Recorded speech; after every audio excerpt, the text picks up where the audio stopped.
वो प्रक्रिया अगर निष्पक्ष रूप से उसका पालन करके अगर बैन किया गया है तो वो कानूनी बैन है। अगर उस प्रक्रिया को फॉलो नहीं करके भेदभावपूर्ण से ये बैन लगाया गया है तो वो गैर कानूनी बैन होगा और उसको जो इसका ट्राइब्यूनल होता है उसमें चैलेंज किया जाता है और वो निरस्त भी होते हैं इस प्रकार के बैन के ऑर्डर। जो लेकिन पहली नज़र में एक बात नज़र आती है, जो भारत की संविधान का धारा 14 आर्टिकल 14 है वो सभी को बराबर की नज़र से देखता है और हर एक के साथ बराबर की ट्रीटमेंट होनी चाहिए। पीएफआई पे बैन करना सरकार का जायज़ होगा यदि पीएफआई ने ऐसा कोई काम किया हो जो उन संगठनों से ज़्यादा खतरनाक हो, क्योंकि सरकार का ये मानना है कि जो ऐसे संगठन जो कि भारत का संविधान ख़त्म करके मनुस्मृति लागू कराना चाहते हैं और धर्म संसद करते हैं और ये बोलते हैं कि हिंदू राष्ट्र बनाने के लिए मरेंगे मारेंगे, उनके खिलाफ तो सरकार ने अभी तक इस प्रकार का कोई बैन का ऑर्डर नहीं किया है। तो इसका मतलब सरकार की नज़र में जो इस प्रकार के धर्म संसद करके संविधान के खिलाफ बोला जा रहा है, भारत को हिंदू राष्ट्र बनाने की बात बोली जा रही है, मनुस्मृति लागू कराने की बात बोली जा रही है, भारत की चुनी हुई सरकार के साथ बगावत करने की एक तरह से जो डायरेक्ट बात बोली जा रही है, ये इन संगठनों को बैन करने के लिए काफ़ी नहीं है ये सब गतिविधियाँ। तो अगर पीएफआई ने बावजूद इसके कि वो हर जगह बोलते हैं कि हम संविधान के अनुरूप कार्य करेंगे, संविधान के माध्यम से ही अपने सारे कार्य करेंगे, तो बावजूद इसके अगर पीएफआई ने इससे ज़्यादा कुछ किया है तो सरकार बिल्कुल जस्टिफाइड होगी इस पीएफआई को बैन करने की। अदरवाइज़ ये सीधे सीधे पक्षपातपूर्ण रवैया होगा।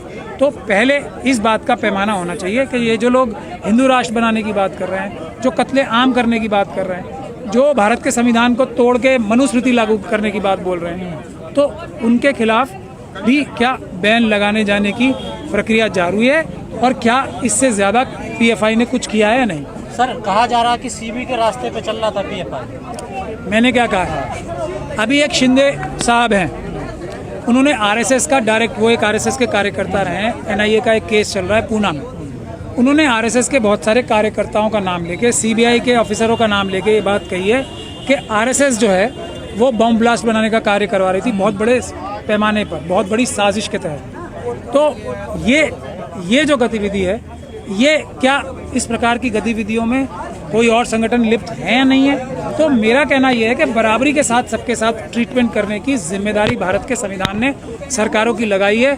अगर भारत के संविधान का उल्लंघन करके भेदभावपूर्ण से कोई कार्य किया जाता है तो उसको शक की नज़र से देखना उचित है, उस पर शक और शुबा करना भी उचित है। सर, आपको क्या लगता है, भेदभाव हुआ है फिर ये कानूनी का? मैं आपको तथ्य दे रहा हूँ। तथ्य ये हैं, इन तथ्यों पे आपके दर्शक जो है, आप ईमानदार पत्रकार हो, आप कोई क्रिमिनल मीडिया तो हो नहीं मेन स्ट्रीम मीडिया की तरह, आपके दर्शक भी ईमानदार हैं, कोई वो किसी एजेंडा के वाले तो है नहीं, आपके पास तो कोई अडानी अंबानी और ऐसे बड़े बड़े जो चोर धन्ना सेठ हैं उनके एडवर्टीजमेंट नहीं आते हैं। तो जो आपके दर्शक हैं वो लोगों के सामने मैं एक चीज़ एक्सप्लेन कर रहा हूँ कि एक पक्ष ऐसा है जिसके बारे में उसके स्वयं के कार्यकर्ता बता रहे हैं कि बम ब्लास्ट कराते हैं आरएसएस के लोग, इन्होंने बड़ी बड़ी प्लानिंग की, बहुत सारे लोगों से ट्रेनिंग कैंप कराए, बम बनाने की तैयारी कराई और इस प्रकार की साध्वी प्रज्ञान सिंह पे, लेफ्टिनेंट कर्नल पुरोहित पे भी एफआईआर और चार्जशीट दर्ज हो चुकी है। तो ये आतंकवाद की कन्फर्म्ड जो केसेस हैं उसमें इन्वॉल्व हैं। उसके दूसरी तरफ पीएफआई ने क्या इनसे ज़्यादा कार्य किए हैं, क्योंकि इन संगठनों पे, आरएसएस पे तो सरकार ने कभी मूव नहीं किया ना इस सरकार ने कि इसको बैन करना चाहिए, इसके बारे में कोई विचार भी नहीं किया। सर, फंडिंग को लेकर सवाल खड़े हो रहे हैं। आरएसएस की मैं समझता हूँ इस देश में अगर सबसे ज़्यादा फंडिंग किसी के पास आ रही है देश से और विदेश से भी, तो आरएसएस और उसकी सहयोगी संस्थाओं के पास आ रही है। ये भी तथ्यात्मक बात है, इसके लिए भी मैं चैलेंज करता हूँ। 1 नंबर से और पता नहीं 2 नंबर से कितनी आ रही होगी उसका हिसाब तो कोई ईडी या इनकम टैक्स ही लगा सकती है। 1 नंबर से भी सबसे ज़्यादा जो आरएसएस के 1 लाख के करीब संगठन है उनके पास 1 नंबर से देश के अंदर से भी और देश के बाहर से भी और सरकार के माध्यम से भी सबसे ज़्यादा जो है डोनेशन आ रही है। एक तरफ मोहन भागवत जिस तरफ मदरसा जाते हैं, दूसरी तरफ पीएफआई के जितने कार्यकर्ता हैं या उनके अधिकारी उनको सबको गिरफ्तार किया जाता है, छापेमारी होती है। क्या है इन दोनों का तालमेल? कोई तालमेल नहीं है। मनुवादी जो हैं अपने लोगों के पास जाते हैं, जो मनुवादी मानसिकता के, मुसलमानों में क्या मनुवादी मानसिकता के लोग नहीं हैं? इलियासी जी जो है वो तो मैं वही मनुवादी हैं क्या? मैं मनुवादी मानसिकता के हैं। हाँ, जब ही तो जैसे होता ना एक जैसे लोग एक दूसरे के साथ मिलते हैं, हाँ। तो वो भी एक मनुवादी मानसिकता के व्यक्ति हैं। तो अपने लोगों के पास तो सब जाते ही हैं एक दूसरे से मिलने। अभी ये तो एक के पास तो चले गए, चलिए ठीक है, एक के पास चले गए, लेकिन ऐसी बहुत सारे मुस्लिम संगठन ऐसे हैं जो खुद आरएसएस के पास मिलने जाते हैं, तो वो सब भी मनुवादी मानसिकता के हैं और आरएसएस के एजेंट हैं। मगर एक बात मेरी ये है कि जो ये मुस्लिम समाज के जो मनुवादी मानसिकता के लोग हैं, वो एक बात मेरी ध्यान से सुन लें, जो आरएसएस है बख्शेगी इनमें से एक को भी नहीं। इनका नंबर 100% आएगा, इलियासी साहब का भी नंबर जेल जाने का आएगा, और यही आरएसएस के लोग पहुंचाएंगे। जैसे हमारे दूसरे जो मुस्लिम धर्मगुरु हैं बहुत सारे, वो लोग आरएसएस से मिलने गए, 5 दिन बाद उनको अरेस्ट करके जेल में डाल दिया, अभी तक जेल में। तो इलियासी साहब का भी नंबर 100% आएगा। इसी प्रकार से हमारे बहुत सारे शेड्यूल ट्राइब के लोग हैं जो अपने आप को धर्मगुरु या सोशल लीडर बनते हैं, और वो आरएसएस के लोगों से साठगांठ रखते हैं, नंबर उनका भी आएगा, वो सब भी जेल जाएंगे। क्योंकि आरएसएस का जो संगठन है वो बहुत ही लिमिटेड लोगों का संगठन है, बाकी सब लोगों को एक्सप्लॉइट करते हैं, उनके खिलाफ काम करते हैं, और अपने पास सारी सभ्यता इकट्ठा करने का काम मनुवादी मानसिकता और ज़ायनिस्ट मानसिकता पूरी दुनिया में करता है। सर, पीएफआई के कार्यकर्ता लगातार सड़कों पे उतर रहे हैं, क्या उन्हें उतरना चाहिए या अभी थोड़ा संयम बरतना चाहिए? पीसफुल प्रोटेस्ट, मैं आपको बोल रहा हूँ ना, हर एक भारतीय नागरिक का अधिकार है। पीसफुल प्रोटेस्ट आज की दुनिया में और आज के समय में भारत में सबसे बड़ा संवैधानिक अधिकार है, जिसका सब लोगों को प्रयोग करना चाहिए। 80% जो कार्य है आज के समाज में जो पीसफुल प्रोटेस्ट से होगा, आज की जो सिचुएशन चल रही है, 20% अदालत के माध्यम से या कोई पिटीशन या दरखास्त लिख के अधिकारियों को। सर, ऐसा मेरा मानना है। लगता है जो तमाम संगठन देश में चल रहे हैं उनको पारदर्शिता होनी चाहिए उन संगठनों के अंदर। देखिए, पारदर्शिता होनी चाहिए और रेट्स भी बराबर के हिसाब से होनी चाहिए। जिसने जितनी बड़ी चोरी की वैसे ही रेट्स होनी चाहिए, वैसे ही बैन होनी चाहिए। आरएसएस और इसके सहयोगी संगठन तो भारत के खिलाफ चाइना और पाकिस्तान के साथ मिलकर इतनी बड़ी बड़ी साजिशें कर रहे हैं। देश की 1000 किलोमीटर चाइना ने धरती छीन ली।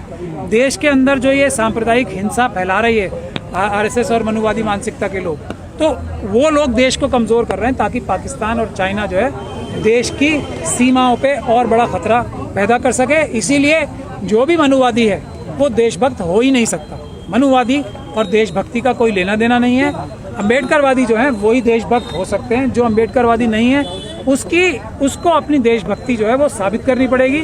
लेकिन SC, ST, OBC और माइनॉरिटीज़ के लोग और महिलाएं प्राइमा फेसाई प्रथम दृष्टया देशभक्त होते हैं। बाकी सब लोगों को साबित करना चाहिए अपनी देश। सर, कहा जा रहा है CNRC या हाथरस में बड़ा हाथ था पीएफआई का। देखिए, ऐसा ट्रायल कर रहा है नहीं, मीडिया ज़बरदस्ती, PFI इतना बड़ा संगठन भी नहीं है। CNRC राज्यों में है सर, देखिए मैं आपको बता तो रहा हूँ, ये पूरी जो ऑपोजिशन की पार्टी है, CNRC का तो एग्जांपल मैं आपको दे ही सकता हूँ। कोई भी पॉलिटिकल पार्टी, चाहे वो बड़ी से बड़ी पॉलिटिकल पार्टी क्यों ना, उसका इतना सामर्थ्य या ताकत नहीं है कि वो CNRC जैसे बड़े बड़े प्रोटेस्ट करा सके। भारत के इतिहास में किसी पॉलिटिकल पार्टी का, यहाँ तक कि BJP की भी इतनी ताकत नहीं है कि इतने बड़े बड़े, RSS की भी इतनी ताकत नहीं है इतने बड़े बड़े पीसफुल प्रोटेस्ट करा सके।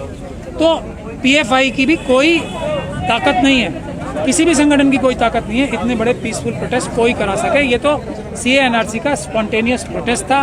उसका नाम जो है एक तरह से ये बताने के लिए कि PFI ने कराया, तो PFI को गलत क्रेडिट दिया जा रहा है। वो देश के SC, ST, OBC माइनॉरिटीज़ की प्रोटेस्ट थे, क्योंकि उन्हीं सभी की नागरिकता छीनने के लिए मनुवादियों ने साजिश की थी। मुस्लिम महिलाओं ने सिर्फ उसे लीड किया, वो पूरे देश की आवाज़ थी। किसी PFI संगठन की इतनी हैसियत और औकात नहीं है, साफ साफ सुन लें, कि CNRC जैसे बड़े प्रोटेस्ट करा सकें। सरकार सिर्फ बहाना तलाश कर रही है इस बात को छुपाने का कि वो जनता की आवाज़ थी CNRC।